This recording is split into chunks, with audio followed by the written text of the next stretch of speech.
आप सभी श्याम भक्तों को जय श्री श्याम, जय श्री बालाजी। आज मैं आप सभी श्याम भक्तों को बताना चाहूँगा कि आप बाबा श्याम की पूजा अपने घर में करते ही हैं। इनके साथ साथ आप श्री सालासर बालाजी यानी बालाजी महाराज की पूजा भी आप सभी को करनी चाहिए और आप सभी करते भी होंगे। परंतु सभी श्याम भक्तों को बता दें कि बालाजी महाराज को प्रसन्न करने के लिए आप विभिन्न तरीके अपनाते रहते हैं कि ताकि बालाजी की कृपा बनी रहे, तो सुख शांति हमारे घर पे बनी रहे। वैसे श्री श्याम बाबा की कृपा तो हमारे ऊपर बनी ही रहती है, परंतु साथ साथ बालाजी महाराज की भी कृपा की हमें ज़रूरत है, क्योंकि बालाजी महाराज हमारे संकटों को हरते हैं, संकटों को दूर करते हैं। श्याम बाबा हमें जीत दिलाते हैं तो बालाजी हमारे संकटों को दूर करते हैं। यानी सभी देवी देवताओं को प्रसन्न करने के लिए हमें कुछ न कुछ करनी चाहिए।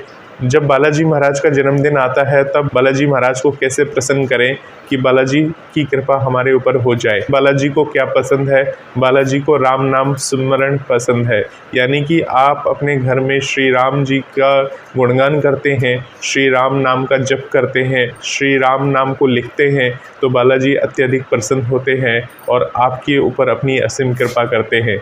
बहुत सारे जो श्याम प्रेमी होते हैं या बालाजी के जो भी भक्त होते हैं वो क्या करते हैं, वो राम कथा का आयोजन करते हैं। ऐसा माना जाता है कि राम कथा कराने से बालाजी खुद वहाँ उपस्थित होकर पूरी कथा को सुनते हैं।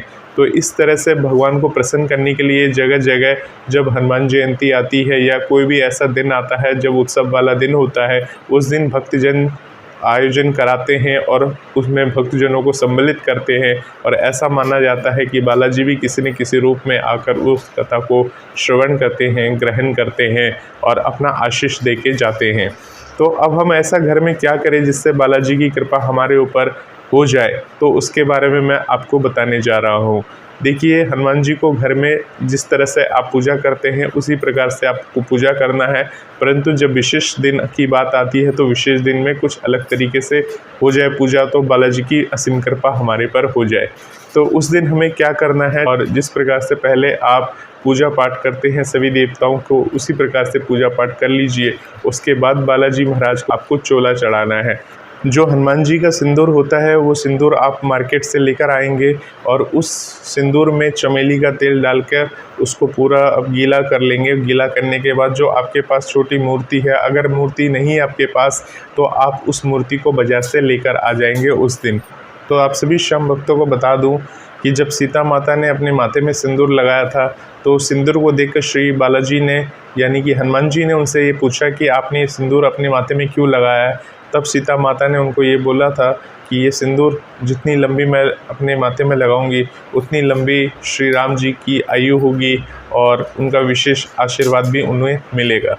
तो ये देखकर हनुमान जी को लगा कि अरे, जब माता इतना सिंदूर लगा सकती है अपने माथे में, तो क्या मैं अपने पूरे शरीर में लगा के श्री राम जी को अमर ही कर दूं। तो इसीलिए उन्होंने क्या किया, अपने पूरे शरीर में वो सारा सिंदूर लगा लिया और तब से उनको वो सिंदूर, लाल रंग का जो सिंदूर होता है वो अत्यधिक प्रिय है और वो सिंदूर लगाकर इस तरह से वहाँ पे झूमने लगे, नाचने लगे। इस तरह से वो श्री राम का उच्चारण करने लगे और श्री राम को ध्यान करने लगे। तो इसलिए माना जाता है अगर आप बालाजी महाराज को जब छोटी मूर्ति आप अपने घर में लेके आते हो तो जिस प्रकार से आप अपने घर में पूजा करते हो उसी प्रकार से आप पूजा पाठ करने के बाद बालाजी को घर में ही, अगर आप मंदिर न जा पाते हैं, मंदिर में चोला नहीं चढ़ा पाते हैं, क्योंकि अगर आप हनुमान जी के किसी विशेष दिन में जाते हैं पूजा पाठ करने के लिए मंदिर में तो अत्यधिक भीड़ होती है मंदिर में, जिस कारण से आप चोला वगैरह नहीं चढ़ा पाते हैं। तो आप अपने घर में ही बालाजी की एक छोटी मूर्ति लाकर हैं आप चोला अर्पण कर सकते हैं। और इस प्रकार से अब देखिए, हनुमान जी का अगर बर्थडे है यानी कि उनका जन्मदिन है, जयंती है, जन्म तिथि है, तो उस समय आपको कुछ तोहफ़ा भी देना है, गिफ्ट भी देना है। क्या देंगे आप ऐसा तोहफ़ा और गिफ्ट, तो उसका आगे मैं आपको बताऊंगा। जब आप हनुमान जी को चोला अर्पण कर देते हैं तो हनुमान जी अत्यधिक प्रसन्न होते हैं आपके ऊपर। चोला अर्पण करने के बाद आपके हाथ में जो सिंदूर वगैरह लगी रहती है वो सिंदूर वगैरह को अपने माथे में लगा लीजिए। माथे में लगाकर शरीर में लगा सकते हैं आप भी। परंतु एक चीज़ ध्यान रखिएगा, अगर आप स्त्री हैं तो हनुमान जी को बिल्कुल मत छूइएगा, क्योंकि स्त्री लोग को चोला चढ़ाना नहीं चाहिए और ना ही हनुमान जी को स्पर्श करना चाहिए। इससे हनुमान जी की विशेष कृपा नहीं मिलती, हनुमान जी नाराज होते हैं। विशेष आपको ध्यान में रखना है, अगर कोई ग्रहण पड़ जाती है, कोई ग्रहण काल लग जाता है, सूतक लग जाता है। सूतक ये होता है, ग्रहण का जो सूतक होता है वो 12 घंटे पहले लग जाता है। सूतक वगैरह में हनुमान जी की पूजा आपको नहीं करनी चाहिए। और साथ में अगर किसी की मृत्यु हो जाती है घर में तो 13 दिन तक का जो पूजा होता है वो भी नहीं किया जाता। कि हनुमान जी की पूजा में चरणामृत का प्रयोग नहीं किया जाता। बहुत कम लोग जानते हैं कि हनुमान जी की पूजा में चरणामृत का प्रयोग नहीं किया जाता। हनुमान जी की पूजा करते समय हनुमान जी को किसी भी प्रकार की चरणामृत से स्नान ना कराएं। आप सभी को बता दें कि हनुमान जी की पूजा में हनुमान जी को चरणामृत चढ़ाने के कोई भी विधान नहीं है। तो जब आप भगवान की पूजा करने बैठे, यानी कि हनुमान जी महाराज की पूजा करने के लिए बैठ रहे हैं, तो किसी भी काले सफ़ेद रंग के कपड़े पहन के ना बैठे, क्योंकि वो अपशगुन माना जाता है। हनुमान जी की जब भी आप पूजा करें तो जिस प्रकार से मैं हनुमान जी की बातें कर रहा हूँ, लाल कपड़ा पहन के बातें कर रहा हूँ, अधिकतर आपने वीडियोज़ में देखा होगा मैं लाल कपड़े में ही बात करता हूँ। तो लाल कपड़ा क्या होता है, शुभता का प्रतीक होता है, विशेष कृपा मिलती है हनुमान जी की। तो आप सभी जब भी अपने घर में पूजा पाठ करें हनुमान जी की, तो लाल कपड़ा पहनकर ही पूजा पाठ करें। इन विशेष बातों को आपको ध्यान में रखना है। हनुमान जी की किसी भी तरह की टूटी प्रतिमा की पूजा आपको नहीं करनी चाहिए। अगर आपके घर में किसी भी प्रकार से टूटी हुई प्रतिमा है या थोड़ा बहुत भी टूट गया है तो उनकी पूजा आपको नहीं करनी चाहिए। आप एक नया प्रतिमा ले आइए बाजार से, हो सके तो मिट्टी की प्रतिमा हो तो अत्यधिक शुभता का प्रतीक होता है।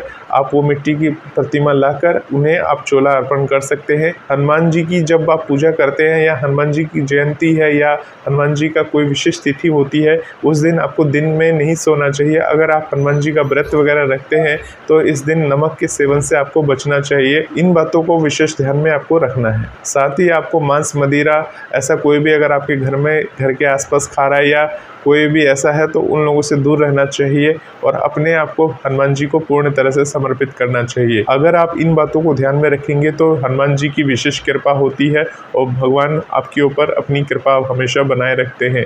हनुमान जी की जब भी आप पूजा करें तो आप कोशिश करें, हनुमान जी का एक ध्वज होता है, आप छोटा ध्वज भी मिल जाता है मार्केट में, आप छोटा ध्वज भी अपने घर में ला के लगा सकते हैं। अगर आप हनुमान जी की पूजा पूरे दिल भाव से करेंगे तो हनुमान जी की विशेष कृपा रहेगी। और हनुमान जी की जब विशेष कृपा रहती है तो सारे संकट कट जाते हैं, सारे दुख दूर हो जाते हैं। अब मैं आपको बताने जा रहा हूँ कि हनुमान जी का जब आप जन्मदिन वाले दिन हनुमान जी को प्रसन्न करने के लिए सारे काम करते हैं, ऐसा काम जो है विशेष तिथि में की जाती है। अगर आप कभी भी करना चाहे तो कभी भी कर सकते हैं।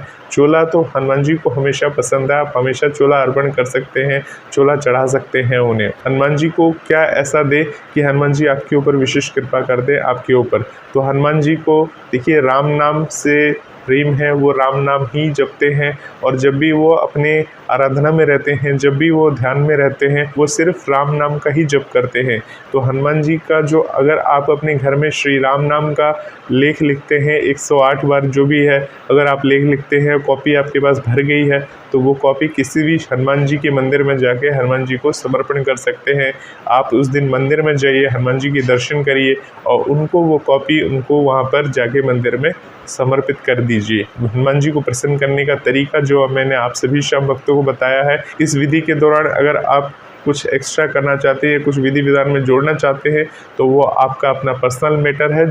जितना बाबा श्याम ने कृपा की और जितना बालाजी महाराज ने कृपा की, उतनी मैंने आपको बातें बता दी है।